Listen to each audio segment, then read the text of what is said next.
अरे सर ये देखिए ड्रम के अंदर क्या है। ड्रम? Oh my God. तो मेरठ में अपने पति का बेरहमी के साथ कत्ल करने वाली, उसके टुकड़े कर देने वाली मुस्कान की साजिश कितनी गहरी थी, इसको लेकर बड़े खुलासे हो रहे हैं। मुस्कान ने पहले अपने बॉयफ्रेंड के साथ मिलकर सौरभ को मारा और फिर उसे छिपाने की कोशिश भी की। मुस्कान ने अपने बॉयफ्रेंड के साथ, पता नहीं इस देश की लड़कियों को क्या हो गया है, अपने पति को भी नहीं छोड़ा, मार दिया उसको, वो भी इतनी बेरहमी से। आज के टाइम में किसी पर भी भरोसा नहीं कर सकते।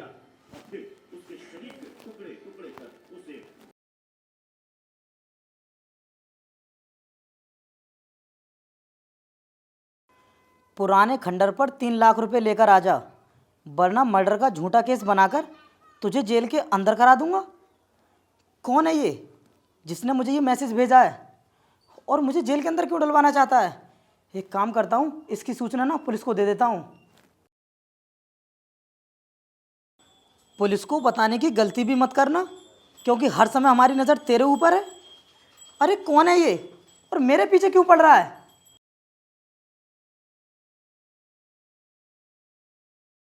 अरे वीर क्या हुआ और तुम इतना परेशान क्यों लग रहे हो? यार एक न्यू नंबर से बार बार मेरे फ़ोन पर मैसेज आ रहे हैं और उसमें लिखा हुआ है कि अगर मैं 3 लाख रुपए लेकर पुराने खंडर पर नहीं पहुंचा तो वो लोग मुझे मर्डर के झूठे केस में फंसा देंगे। पता नहीं कौन लोग हैं वो जो मुझे इस तरह डरा रहे हैं। तुम्हें इतनी बड़ी धमकी मिली है, उसके बाद भी तुम ऐसे चुपचाप बैठे हुए हो। जाकर पुलिस में इन्फॉर्म कर दो। सालू, अगर मैंने पुलिस को बताने की कोशिश की तो मेरी जान को तो और खतरा है। इसका मतलब तो ये है कि तुम घर पर भी सेफ नहीं हो। लेकिन यार आज तक मेरा तो किसी से झगड़ा भी नहीं हुआ है, तो फिर मुझे इस तरह की धमकी कोई क्यों देगा? मुझे तो ऐसा लग रहा है कि मेरा कोई दोस्त ही मेरे साथ मजाक कर रहा है। इस तरह का मजाक कोई क्यों करेगा वीर तुम्हारे साथ? तुम गलती कर रहे हो इसे मजाक समझकर। तो तुम कहना क्या चाहती हो? मैं ऐसे ही 3 लाख रुपए किसी को ले जाकर दे दूं? बहुत बड़ी रकम होती है 3 लाख रुपए। लेकिन वीर वो तुम्हें मर्डर के केस में फंसाने की बात कर रहे हैं। यार सालू, तुम इतनी पढ़ी लिखी हो तो इस तरह मुझे कोई क्यों फंसाएगा? ये सब बकवास है। वीर तुम्हें अपनी जान की बिल्कुल भी परवाह नहीं है। तुम जानबूझकर अपनी जान को मुसीबत में डाल रहे हो। यार इसके बारे में ये सब सोच कर ना मेरा बहुत दिमाग खराब हो रहा है। तुम जाओ, मैं कुछ करता हूँ। हाँ ठीक है, मैं जा रही हूँ, लेकिन जो भी करोगे थोड़ा ध्यान से करना। अगर इस बात में थोड़ी सी भी सच्चाई हुई तो मेरी जान जोखिम में पड़ सकती है। मैं अभी अपने दोस्त के पास जाता हूँ और उसको सारी बात बताऊंगा, शायद वो कोई रास्ता निकाले।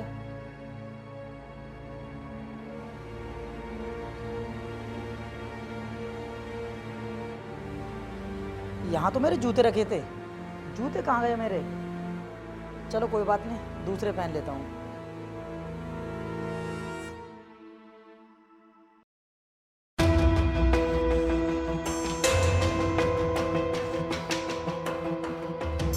तो सबसे पहले बॉडी को आप ही ने देखा था? जी सर, इस बॉडी को देखकर ही मैंने आपको फ़ोन किया था। इसके अलावा तुमने और कुछ देखा यहाँ पर? सर मैं अपने खेतों में काम कर रहा था। मर्डर होने से 1 घंटा पहले ये किसी से फ़ोन पर बात कर रहा था। तो तलाशी में हमें इसके पास फ़ोन तो मिला नहीं है, फिर इसका फ़ोन कहाँ गया? इंस्पेक्टर, मुझे लगता है इसका फ़ोन यहीं कहीं पर होगा। तुम एक काम करो, सर्च करो, शायद इसका फ़ोन मिल जाए हमारे लिए। Okay sir.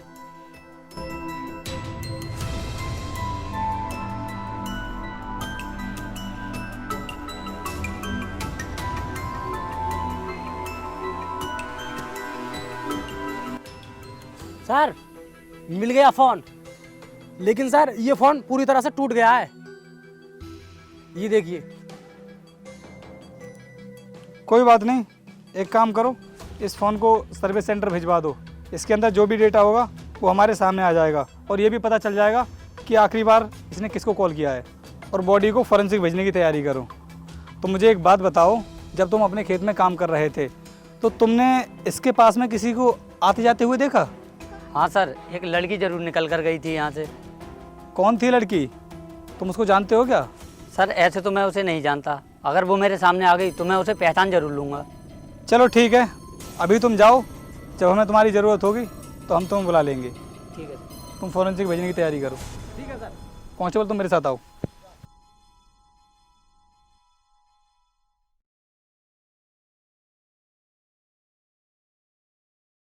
सर हमने उस कंपनी की सभी लड़कियों को बुला लिया है, लेकिन उनमें से एक भी लड़की नहीं निकली। साहब मैंने जिस लड़की को देखा था वो उनमें से नहीं थी। कहीं ऐसा तो नहीं उस लड़की को शक हो गया हो और वो जानबूझकर यहाँ पर नहीं आई हो? सर उनमें से भी एक लड़की बची हुई है, हमने उसको भी बोल दिया है, वो थोड़ी देर में आने वाली होगी। एक्सक्यूज मी सर, आपने मुझे यहाँ पर क्यों बुलाया? अरे साहब यही है वो मैम साहब जिन्हें मैंने वहाँ पर देखा था। अरे ये सब क्या बोल रहे हो तुम, और क्या बात हो गई? मैडम कल एक मर्डर हो गया है और इन भाई साहब का कहना है कि मर्डर होने वाली जगह पर इन्होंने आपको देखा है। सर कहाँ पर हुआ है मर्डर? सहजबान से जो रास्ता रसूलपुर की तरफ जा रहा है वहाँ पर एक आरा मशीन पड़ती है, वहीं पर मर्डर हुआ है मैडम जी। लेकिन सर मैं तो उस रास्ते से कभी गई भी नहीं हूँ, फिर इन्होंने कहाँ देख लिया मुझे? अरे मैडम आप झूठ क्यों बोल रही हो, मैंने आपको वहीं पर देखा था। सर इसमें कौन सी बड़ी बात है, अगर मैं उस रास्ते से गई भी हूँ तो इसका मतलब ये नहीं है कि मर्डर मैंने किया है। साहब मैं बिल्कुल सच बोल रहा हूँ, मैंने इनके सिवा किसी को नहीं देखा है वहाँ पर। तुम मुझे एक बात बताओ, तुमने मुझे वहाँ पर खून करते हुए देखा है? नहीं साहब, खून करते हुए तो नहीं देखा था। तो फिर तुम मेरे ऊपर इतना बड़ा इल्जाम क्यों लगा रहे हो? मैडम हमारा शक तुम्हारी तरफ ही जाता है, जरूर इस मर्डर से तुम्हारा कोई कनेक्शन है। अगर आप पुलिस ऑफिसर हो तो इसका मतलब ये नहीं है कि किसी को भी झूठे केस में फंसा दोगे। आप अपनी पावर का गलत इस्तेमाल कर रहे हो, और अगर मैं झूठी साबित हुई ना तो ये केस आपके ऊपर उल्टा पड़ सकता है। मैडम वो तो समय बताएगा, अभी तुम जा सकती हो यहाँ से, और जब तक इस केस की पूरी इन्वेस्टिगेशन नहीं हो जाती हम तुम्हें किसी भी टाइम पूछताछ के ही बुला सकते हैं। कोई बात नहीं सर, मैं आने के लिए तैयार हूँ। तुम भी जाओ भी। ठीक है साहब। इंस्पेक्टर मुझे इस लड़की पर शक है, तुम इसके ऊपर नज़र रखना। जी सर, मैं रखता हूँ नज़र।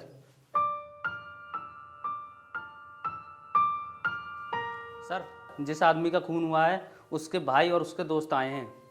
अंदर भेज दो उनको। नमस्ते साहब। साहब मेरे ही भाई का खून हुआ है, मैं चाहता हूँ कि आप खूनी का जल्द से जल्द पता लगाएं। तुम चिंता मत करो, हम लोग पूरी कोशिश कर रहे हैं और बहुत जल्द तुम्हारे भाई के खूनी का पता चल जाएगा। साहब बहुत अच्छा लड़का था, पता नहीं क्यों मार दिया उसको, क्या मिला होगा उसे मार के। तुम कौन हो? साहब मैं उसका दोस्त हूँ। एक बात बताओ तुम लोग मुझे, उसकी किसी से कोई दुश्मनी थी या फिर कोई लड़ाई झगड़ा या कैसी भी कोई आपसी रंजिश? नहीं साहब, मेरा भाई बहुत सीधा था, हमारी किसी से कोई दुश्मनी नहीं है। ठीक है, अभी तुम लोग जाओ यहाँ से, और जब भी हमें तुम्हारी ज़रूरत होगी हम तुम्हें बुला लेंगे। साहब मेरी एक ही इच्छा है कि मेरे भाई को इंसाफ मिले। कातिल चाहे कोई भी हो लेकिन हमसे बच नहीं पाएगा, ध्यान रखना। जाओ अभी।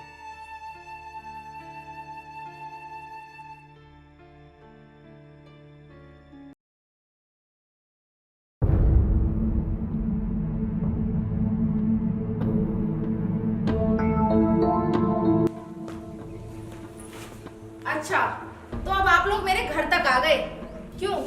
नहीं पता लगा पाए कातिल का? कातिल का पता तो लग चुका है लेकिन सबूत मिलना बाकी है। तुम्हारी आंखें धोखा खा रही है, तुम मुझे जबरदस्ती खूनी साबित करके सरकार से मेडल लेना चाहते हैं। तुम मेरा पीछे छोड़ो क्योंकि मैंने कुछ भी नहीं किया है। जरा सफाई देने की जरूरत नहीं है, जिस टाइम पर खून हुआ था वहाँ पर कोई भी नहीं था तुम्हारे सिवाय। सर मैं आपसे एक बार नहीं 100 बार कह चुकी हूँ कि मैंने खून नहीं किया है, उसके बाद भी आप मेरे पीछे क्यों पड़े हैं? अब झूठ मत बोलो तुम, सारी सच्चाई अपने मुंह से ही बता दो, यही तुम्हारे लिए बेहतर होगा। सर मैडम सही बोल रही हैं, मैडम ने खून नहीं किया है। अब तो सुन लिया ना सर आपने कि मैंने खून नहीं किया है। कांस्टेबल तुम्हें होश भी है? तुम क्या बोल रहे हो? हाँ सर मैं सही बोल रहा हूँ, खून करने वाली लड़की नहीं बल्कि एक लड़का है। अजय तुझे कैसे पता कि वो खून किसी लड़की ने नहीं बल्कि एक लड़के ने किया है? सर जो वारदात की जगह हमें फ़ोन मिला था वो ठीक हो चुका है, उसमें फ़ोटो भी हैं।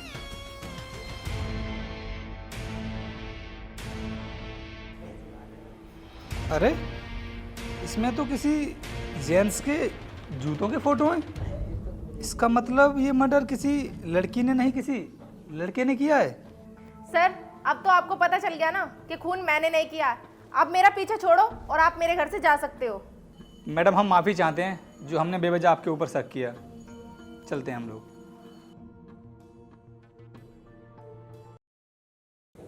सर मैंने कुछ भी नहीं किया है, आप मेरा यकीन करो। देख हमसे झूठ बोलने की ज़रूरत नहीं है, सच्चाई बता दे कि तूने अपने दोस्त को क्यों मारा। सर मैं क्यों मारूंगा उसे, वो मेरा जिगरी दोस्त था, और भला उसके साथ में ऐसा क्यों करूंगा? पहले तूने अपने दोस्त को मारा और अब कानून को गुमराह करने की कोशिश कर रहा है। सर कातिल हमारे सामने था, हम पहचान नहीं पाए। सर मुझे इस केस में फंसाया जा रहा है। तो तुम्हारे कहने का क्या मतलब है कि हम तुम्हें इस केस में फंसा रहे हैं? सर मैं आपकी बात नहीं कर रहा हूँ, कोई है जो मुझे फंसाना चाहता है। कुछ दिन पहले मेरे फ़ोन पर मैसेज आ रहे थे, उसमें लिखा था अगर मैं वहाँ पर पैसे लेकर नहीं पहुँचा तो फिर मुझे झूठे मर्डर के केस में फंसा दिया जाएगा, और आज वही सब हो रहा है। ये क्या बोल रहे हो तुम? इतनी बड़ी बात तुमने हमें पहले क्यों नहीं बताई? तुम मुझे वो मैसेज दिखाओ। ठीक है सर, अभी दिखाता हूँ। ये देखिए सर। बात तो ठीक है तुम्हारी, लेकिन तुम एक बात बताओ मुझे, वारदात की जगह पर तुम्हारे जूते भी तो मिले हैं। सर आपने जो जूते मुझे फोटो में दिखाए थे वो जूते घर पर थे ही नहीं। मैंने काफ़ी ढूंढने की कोशिश की थी, उन्हें मिले ही नहीं मुझे। तुम मुझे एक बात बताओ, जिस दिन तुम्हारे जूते गायब हुए थे उस दिन तुम्हारे घर पर तुम्हारे साथ में कोई था क्या? हाँ सर, मेरी फ्रेंड आई थी मुझसे मिलने, वो भी कुछ देर बाद चली गई। इसका मतलब इंस्पेक्टर, जो कुछ भी हुआ है वो इनके घर से ही हुआ है।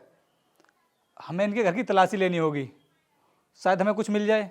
तुम एक काम करो, पूरे घर की तलाशी लो। जी सर।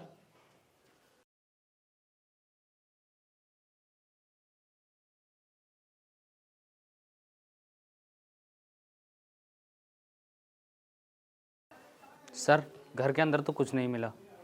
बाहर भी चेक करो, आसपास शायद कुछ मिल जाए। अरे सर ये देखिए ड्रम के अंदर क्या है। Drum? Oh my God! Sir ये तो मेरी फ्रेंड के सैंडल हैं, लेकिन ये इस ड्रम के अंदर कैसे आए? सर समझे कुछ? सब कुछ क्लियर हो गया है। अब तुम सैंडल निकालो और फॉरेंसिक लैब भिजवा दो। Okay sir. अब तू खुद अपने मुंह से बताएगी या सच्चाई हम अपने तरीके से उगलवाएं? बताती हूँ सर। इंस्पेक्टर रिकॉर्ड करो। जी सर।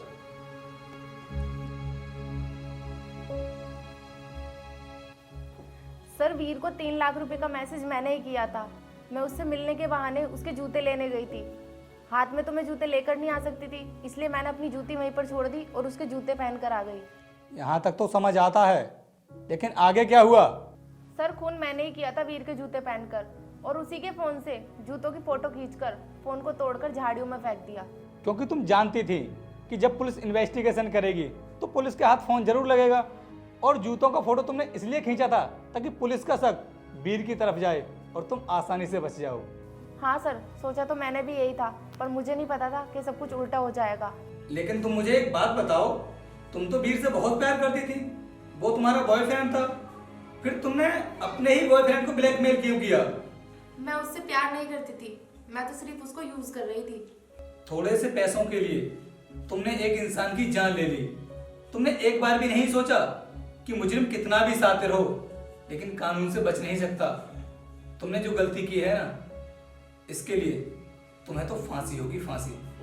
इंस्पेक्टर लेकर जाओ। जी सर। चलिए मैडम आप।